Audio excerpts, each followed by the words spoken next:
সপ্তাহে ৭ দিনের মধ্যে মঙ্গলবারটা আমার পুজো দিতে অনেকটা সময় লেগে যায়। কেননা মঙ্গলবারই আমার প্রিয় বজরংবলী এবং বাবুসা ভগবানের পুজো।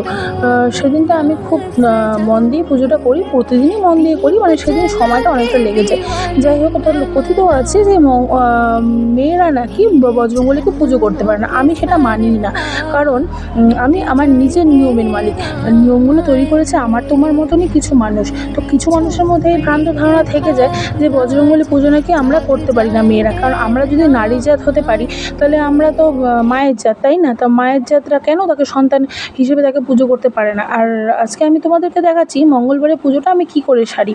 প্রথমে বজরংবলীকে মুছিয়ে নিলাম। আমি বাবুসা ভগবানকে শঙ্খের জল দিয়ে তাকে শঙ্খের জলের মধ্যে তোমার তুলসী পাতা দিয়ে ঠাকুরকে স্নান করিয়ে নিলাম এবং বললাম, ওম বিঘ্ন বিনাশক নমো নমঃ, জগৎ উদ্ধারক নমো নমঃ, মঙ্গলকারী নমো নমঃ, বাবুসা দেবায় নমো নমঃ।